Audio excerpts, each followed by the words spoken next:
If you look at the race results, we did very good again. This time we got third, and we beat a lot of people. If you look at the people who finished in the top position, you can see that everyone was being conservative. No one tried to do a one stop because there's a lot of tire wear. And if you look at the person in second position, it's like last race. So normally if you're doing like one stop or two stop or three stops, normally you wouldn't want to have like go from 2 to 4 stops because you have to do too many pit stops. So normally if you are saying like I want to do more than 2 stops, then you might be then you might just do 3 stops instead. And if you look at the calculator too, perhaps you can't choose a softer compound, you have to use the same medium tire or soft tire, but then you just put a bit less fuel. And having less fuel with less weight already makes your car faster, so it would make more sense to do 3 stops instead of 4 stops, because 4 stops is too many pit stops, it's too extreme, so you'll probably lose a lot of time. So he didn't win, the person in second place, because he wanted to do 4 stops. Otherwise he would beat everyone, because last race he was like 1 minute ahead of everyone, and even if he had to make an extra pit stop, he was still first.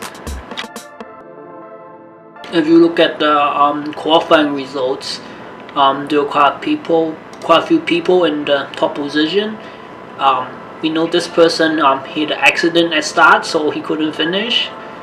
And you can see this person, like, when qualifying time was just average, but then we know that this person has about 12 points to make, and this person has 0 points, and all of these persons have like 70 points or so. They're like the top 3.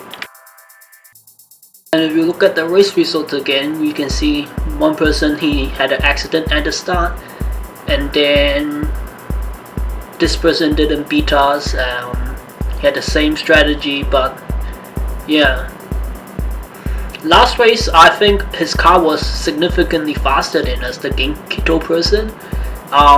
But he didn't beat us because he chose to do 3 stops, and we just did 2 stops.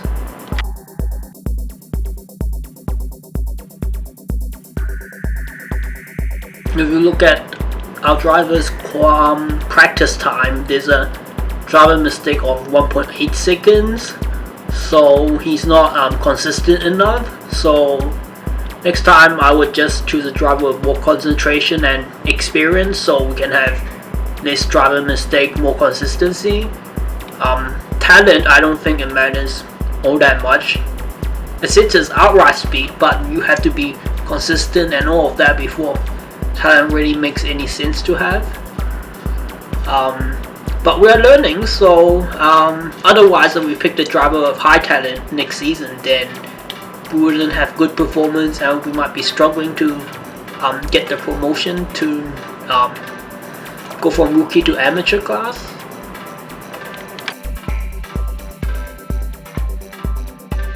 And then you can see our driver made a mistake again, even after yoga training, to have more concentration and less aggressiveness.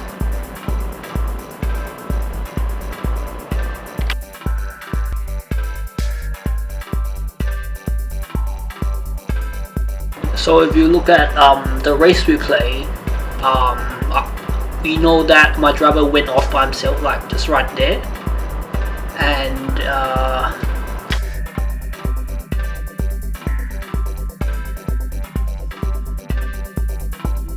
if you look at the Genkito person, we actually beat him by just raw pace. So if you look at where we are after the pit stop,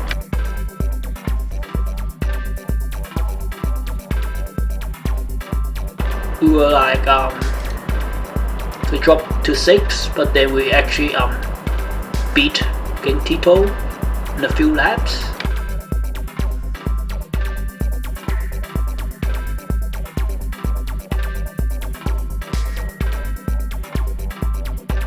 So we just took them with a few laps to spare, and mainly because we have a lot of raw pace and our driver is actually quite good. because if you look at the lap charts, the best time of Genkito before our best lap in 47.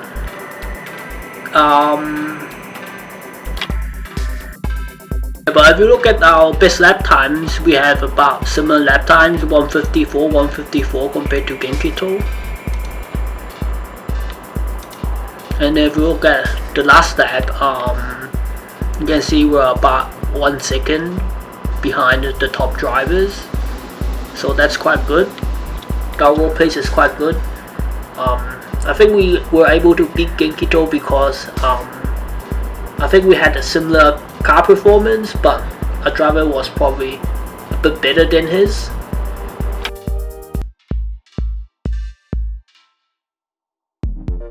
So if you look at our driver, you can see Genkito, his driver is quite average. His overall is only 98 and other people is like 113. It's quite poor because it's already more than halfway through the season, and normally near the end of the season I would normally expect a driver to have like maybe 120, 130 OA.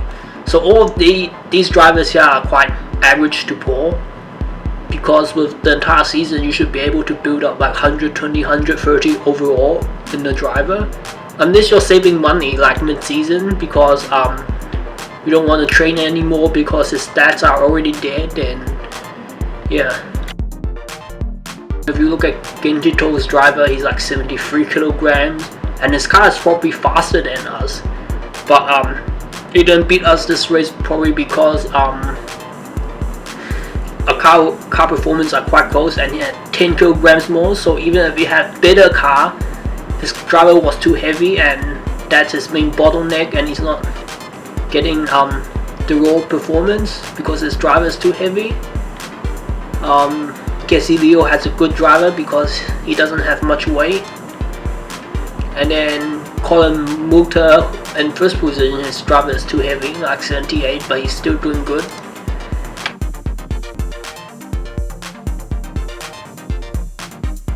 If you look at the team ranking, our driver finished 37 seconds behind our other teammate in amateur class. Last time I think we beat our teammate by maybe 20-40 seconds. I think the main difference this time why we weren't able to beat him because this track, Baku, is more straight lined and it's more dependent on car performance, and obviously he in amateur class will have a much faster car than us. And we can look at the national ranking for all of the New Zealand players in GPRO. We beat one person in amateur, but there are quite a few people in rookie who beat us. But that's probably what we expect because they have much faster car and they have like entire seasons of upgrades and stuff because we started just mid-season.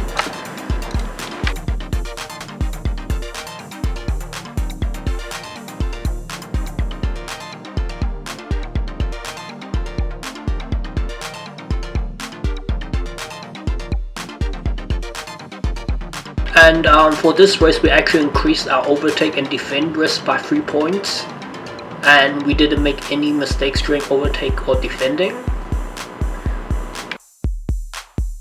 And we know that our driver went off track, so we need to train his train yoga to increase his concentration more and reduce his aggressiveness. If you look at our points money, with 20 points we are already getting 1 million per race, so points is really important to get. So let's say we start a new season, you want to get all of the points as early as possible because of an extra $1 million per race. You can do a lot of upgrading and all of that, and you stay dominant throughout the season. So it's important to have a driver who has some form of long-term training and improvement available in his stats, but he also has to have instant performance and he has to perform on day one to get us the points. Now we have a look at the Shanghai circuit. We know it's a lot of handling based, but also acceleration matters a bit. So we might look at that to see if we're going to upgrade some parts. So we're going to have a look at the car wear, and then also enter the car wear values in my calculator tool for the setup, and then we're going to have a look at what parts we need to change. I might downgrade the engine by maybe up to 2 levels. I'm not sure if I'm going to do that. And other parts don't need changing, and we know we have more than enough money to spend, so we want to have a look at which parts we are going to upgrade. We look at the season PHA in the calculator tool. You can see that we're in Shanghai, and in the next race is going to be acceleration based, so we might need to keep the engine at a higher level. If we downgrade our engine to level 2, the weight will be 59. We can see our car weight for the engine will still be too high, so I think we want to upgrade the engine because next race is going to be acceleration based. So we know that it's mandatory to change our engine because there's too much wear, and then we're also going to upgrade our rear wing because the wear is already quite high, and then we don't have to change it again for next race. There's only one more race there.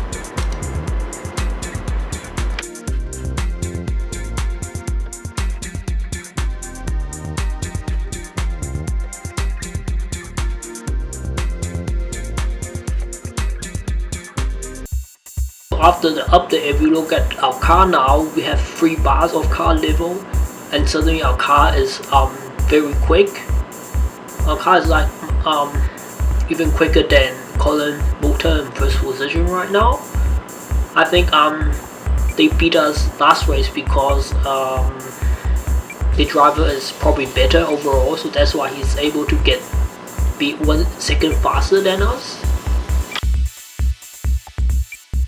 I think that it's phenomenal right now because our car is virtually as quick as Carlos Martin, who is also in top 3, and then we already have one of the fastest car in the grid. And if you look at everyone else, that's even faster car than us, they don't have much or any points, and probably because the strategy is poor and they're not in contention, so we're already up in the grid with the best car and one of the best drivers.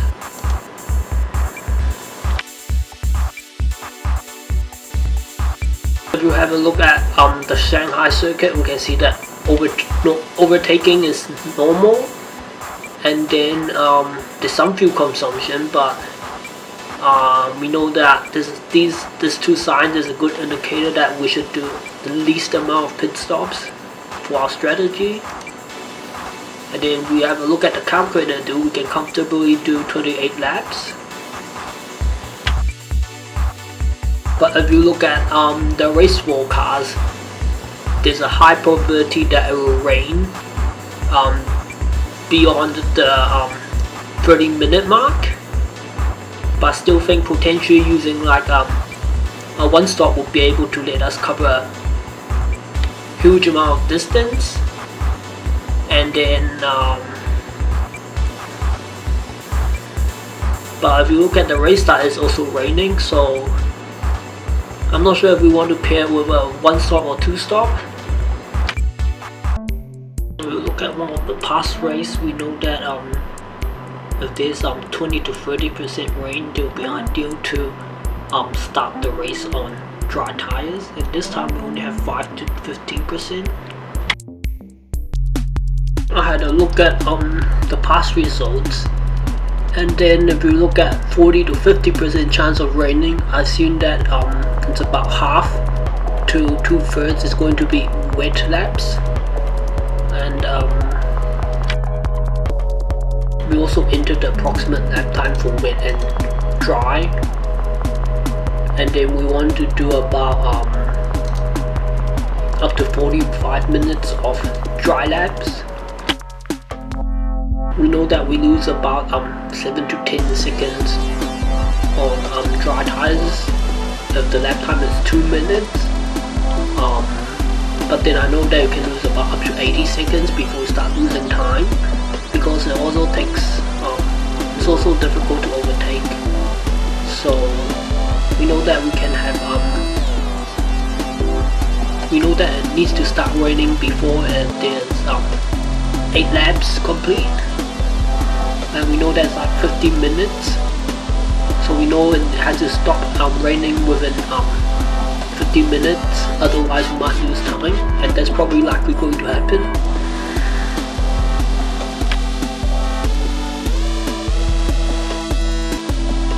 Also entered the setup from the past results for the Shanghai.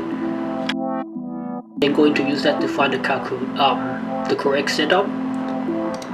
And then what I'm thinking I'm going to do for the first strategy is that we're going to start on dry tires even if the race start is wet, because it's probably going to stop raining very quickly. And then we're going to give it about 45 minutes worth of fuel. We know that it's going to it's about half to 2/3 of the time is going to be raining, and 40 to 50% chance. So we might do something about up to 50 minutes, like 29 laps of fuel, and we can cover the entire first distance without pitting.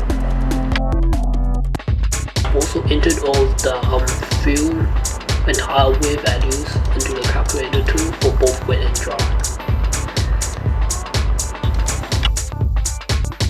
Also need to convert this dry setting to wet setting, and then I entered this into here, and then I can use the dry to wet conversion.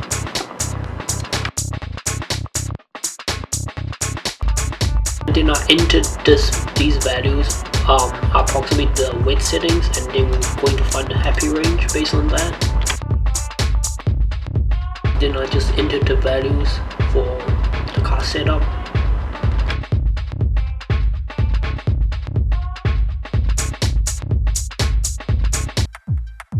We can see that the wings and the brakes are off by more than 1 happy range. It's about 2 happy range off.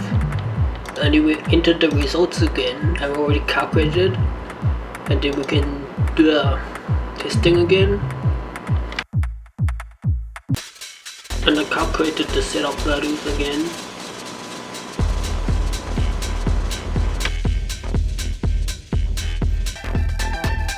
And we calculated the results again.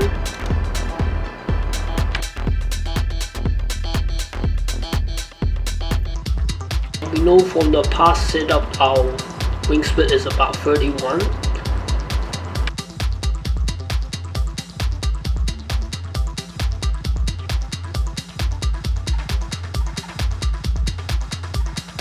So I'm going to do a 90 wing split. Then test a minus 30 wing split, do 30 plus minus 60.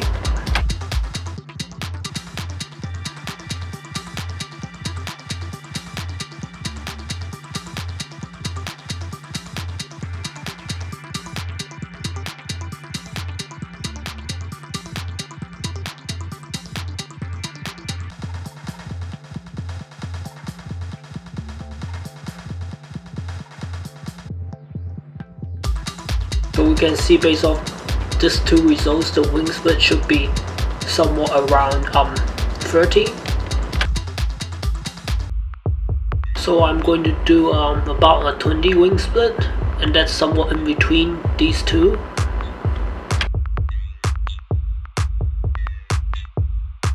I think we see that our lap time didn't change much.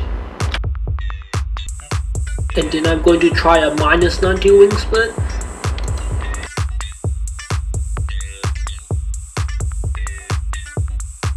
We know the wing split should be somewhere around minus 30.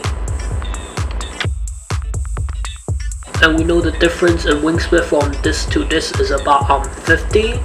And we know it's approximately optimum with minus 30 wing split, so we might add 30% of 50 to this wing split.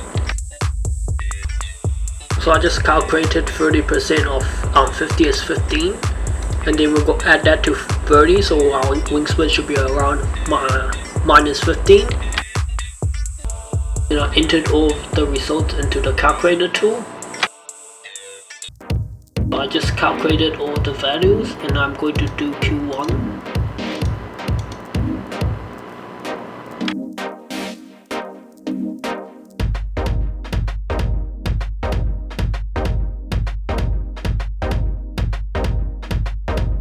We're going to choose the hard tires to do the minimum amount of pit stops.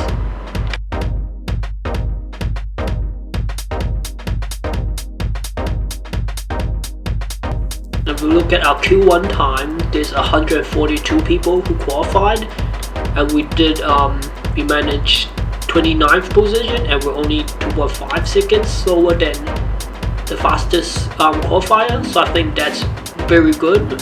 That's phenomenal. We know that Q2 is 5 degrees hotter than Q1. We put that into our calculator tool already, and then we have to change the setup a bit, and I already calculated that. We're going to give them about 50 minutes worth of fuel, so we can go we can have sufficient amount of fuel to get all the way into here with just one stop. And then we calculated that we need 134 liters. Then we're going to do the qualifying.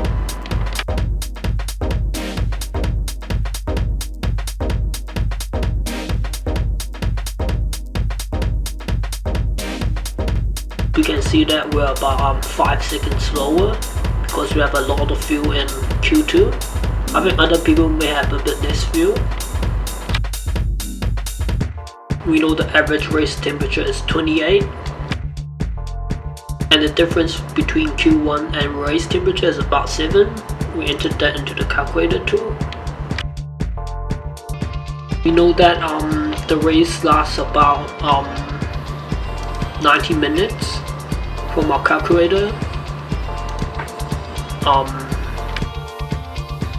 And then if we look at the ratios, 90 minutes about 1.5 hours, about 30 minutes or 1/3 is going to be dry.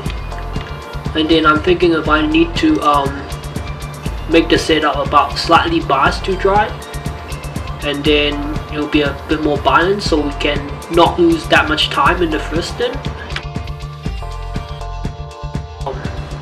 I feel like just being lazy and not doing any compensation to make it slightly biased towards dry, the setup. So I'm just going to use the optimum setup for wet for this race. So I quickly added the feature to some compensation. So I took 15% of the conversion wet to dry, and then I just added to this, so we have a slight compensation because we know the race start is going to be about 30 to 45 minutes. It's going to be dry, so there's quite a bit of dry distance, so it's probably a bit faster if we compensate for it. We know that for 1 hour of wet laps, it's about 30 laps. So 1 hour is 30 laps of wet laps. So we want to give it enough fuel so we can cover this entire race distance from the last raining laps in just one stop. So I'm going to give them 35 laps of fuel for wet, so we can cover most of the distance, if not the entire distance, if it doesn't stop raining in the last half.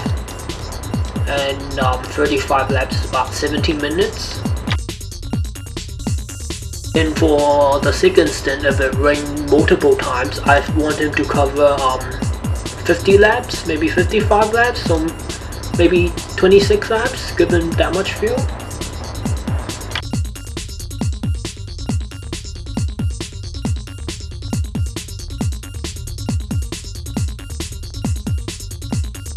And then give him 45 minutes of fuel.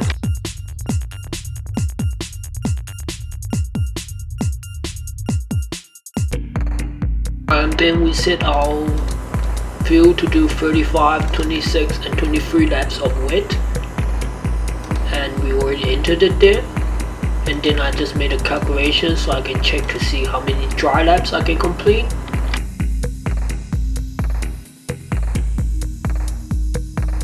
Know that 25 laps of fuel is about 45 minutes.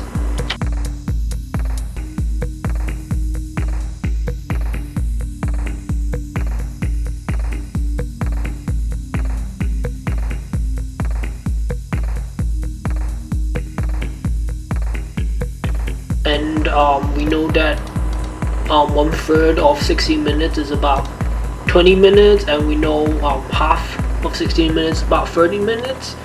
And we know from the past results 40 to 50 rain probability is about half to 2/3 of the time is raining, and we have enough fuel for 25 wet laps, and that's about like 43 minutes. So I think it's sufficient enough of fuel. And then I already said at the start we are going to use hard, and then we set it to instantly pit if the weather changes, and then we're not going to do any boost laps.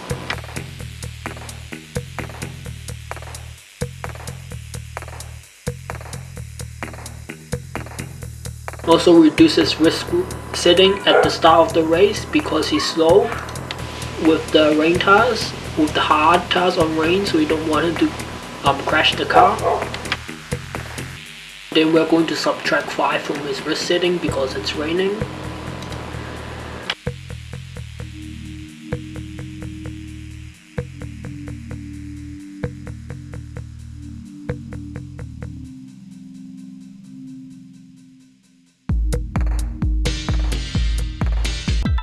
So I think with 87 liters of fuel, we can only do 19 laps, and that's very little laps. It's about maybe 35 minutes. So I don't think that's enough fuel for the second stop. So I have to increase the fuel a bit. Otherwise, he's going to have to do extra pit stops in between. So I've decided to be a bit more conservative, and we're going to give him 26 laps of fuel for the first stop, and then 23 and 20 laps, and then 17 laps. Otherwise, if we can't cover enough dry distance and we have to do another pit stop, it's going to be very bad.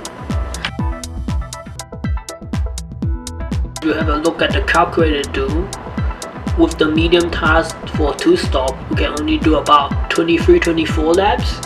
And we know that's only 107 liters of fuel, but we already calculated that we need 134 liters to cover more distance, so we can make sure we don't do any extra pit stops from race starts. So the hard tires to cover a long distance and starting on hard is going to be the optimum strategy.